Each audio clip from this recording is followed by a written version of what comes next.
Question 5, it says David takes at random a number from box A, which is one of these numbers, and then he takes at random a letter from box B, which is one of these three. List all the possible outcomes he could get. Okay, so if he happened to randomly take out the number 1 from box A, he could then take any of these three out as his second letter. So that would be either a combination of 1A, 1C, or perhaps he could take out the other letter, which is E.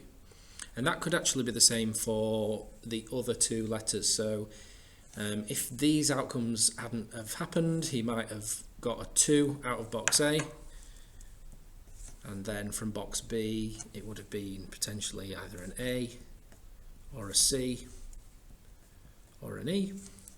And then lastly, the last combination is 6A or a 6 and a C or a 6 and an E.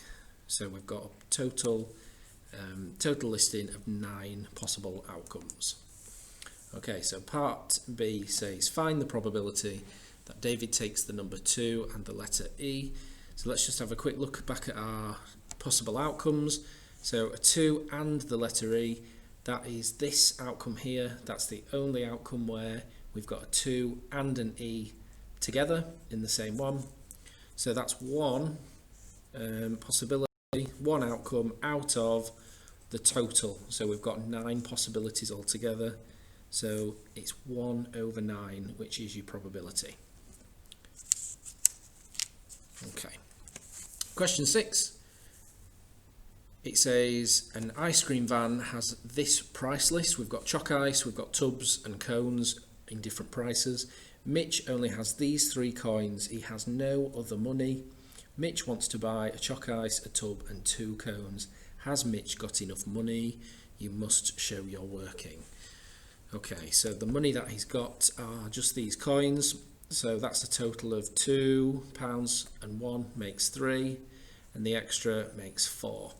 So that's the money that Mitch has got to spend.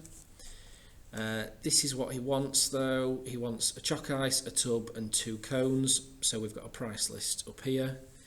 So he wants 1 chalk ice, he wants a tub, and he wants 2 cones. So I would get the total for the cones first. So 2 lots of 85p.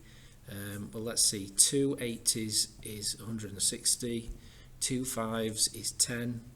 So in pence we get a total of 170, which is £1.70.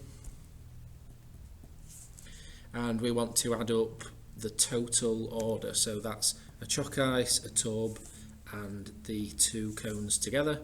So we're going to do that down here. £1.25 plus £1.15 plus the final cost, which is the 2 cones, £1.70. Okay, so we're going to add those and get a total. So columns starting on the right, 5 add 5 is 10, add 0 is still 10, so 0 carry the 1. And on my next column, 2 add 1 is 3, add 7 is 10, and then my next number is 11.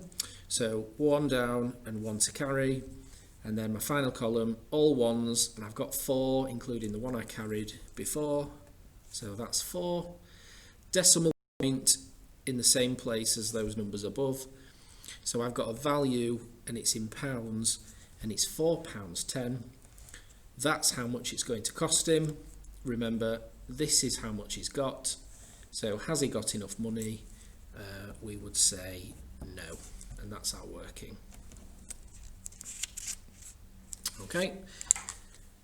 Question 7. Okay. Jack and Max share some counters. Jack has 3 times as many counters as Max. Part A, write down the ratio of the number of counters Jack has to the number of counters Max has. So we've got both Jack and Max. So I'm going to abbreviate that to J and M. And it says Jack has 3 times as many counters as Max. So Jack is the one with more counters. He's got 3 times as many.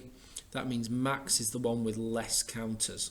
So for our ratio, we're going to say, or we'll pretend if Max were to have 1 of those counters, because he's the one with the least, Jack has 3 times as many. 3 times 1 is 3. So that is my ratio, so 3 to 1. Okay. Part B, what fraction of the counters does Max have? Well, remember we've got a ratio from part A.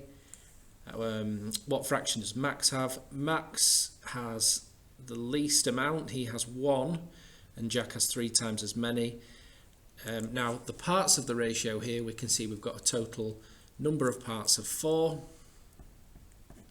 and Max is the one with just 1 of those parts, so he has 1 out of the 4 parts of the ratio. So the fraction is 1/4. Part C, Sunil has 40 counters, 9 of Sunil's counters are red. What fraction of the counters are not red? Okay, so thinking about the red counters first, because that's what we're told. We're told there are 9 of them out of 40. So the counters that are red, or the fraction of the counters that are red, we would say is 9 out of 40. So that means we can also say that the counters that are not red, out of all 40, if we know that 9 of them are red, then the difference will be those that are not red. That's the difference between 40 and 9, and that is 31, which is my fraction, and that is my final answer for part C.